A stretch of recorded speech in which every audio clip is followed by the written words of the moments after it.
Hey 3DMJers, Coach Brad Loomis here. It's been a long time, in fact too long, since I've contributed to our 3DMJ YouTube channel.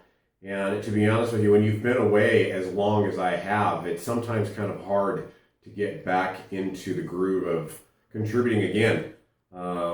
Just creative processes and just the flow is not there. So I figured what better way to get back into it again than just making a series of my favorite things videos. And so in this video here, what I want to cover is something that I've had a few people ask about, and that's this device right here, my little Zercher front squat harness. This is a device that I basically just Googled and found this online. It was about 200 bucks. And to be honest with you, this is one of my most prized possessions that I've got in the Billy Funk Memorial gym. And I'm going to go over today the two main uses for this, and the two main reasons that I use it, in addition to I guess what it can be used for and what it's intended to be used for.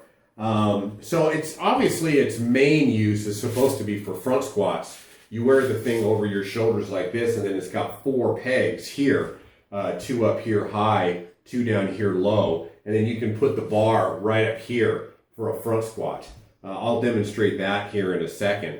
But really, to be honest with you, predominantly what I use it for are for these hooks right down here. These are basically about xiphoid height, maybe just a little bit lower. And so I use it predominantly for Zercher squats. And then what I'm going to demonstrate here is what I call a Zercher calf raise. So wearing this harness, I just hook the bar in here, hold on down here on the floor. I've got a piece of wood, and I just do my calves right here on this device. One thing I should probably clarify, I kind of cheat a little bit. I take the bottom of the harness and I hook it right on top of my belt right there for a little bit more support. And then I just hold on right here and train my calves thusly.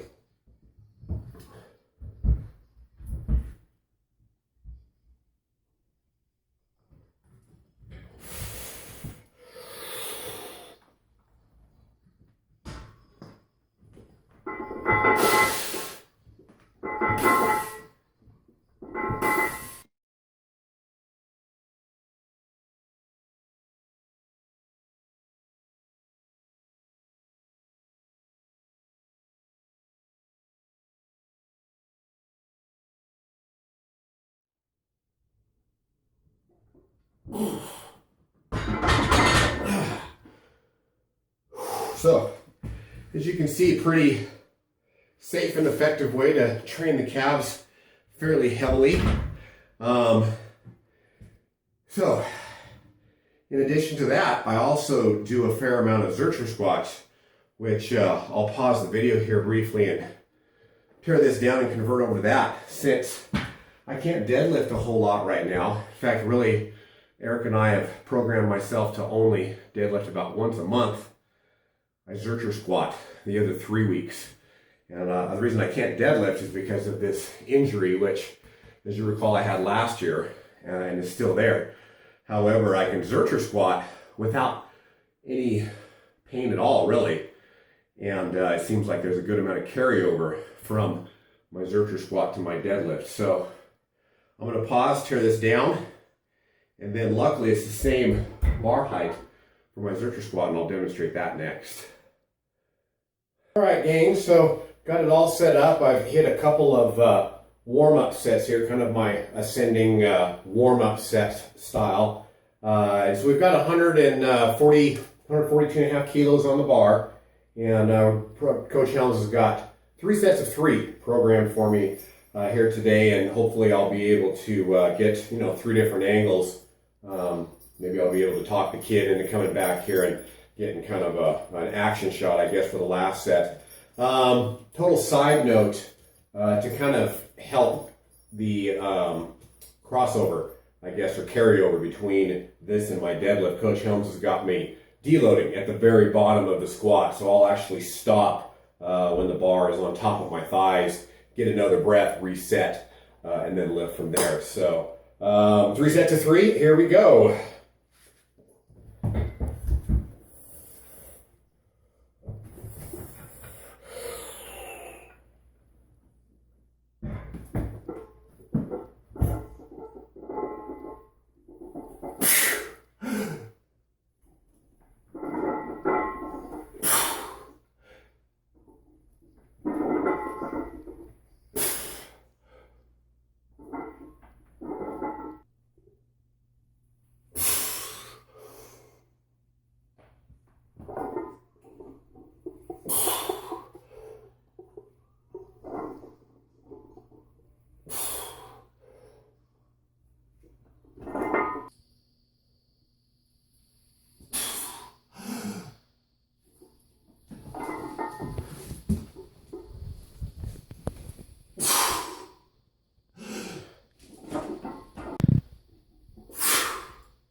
guys and gals, so there you have it. One of my favorite things, my Zercher slash front squat.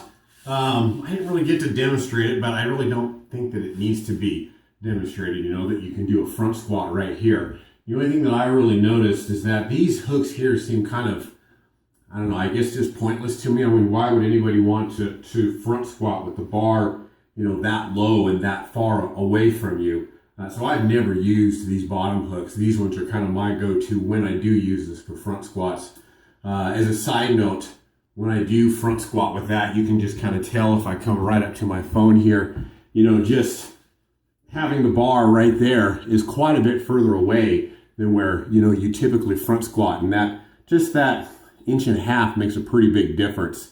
And so when I use this for a front squat, I grab a hold of these bottom pins, which for all I know, maybe that's what they're truly for, is just to grab onto. And I actually shove this into the bar. I guess you might say when the bar's there, I actually shove it right into my throat to get it more in position like you would for a front squat.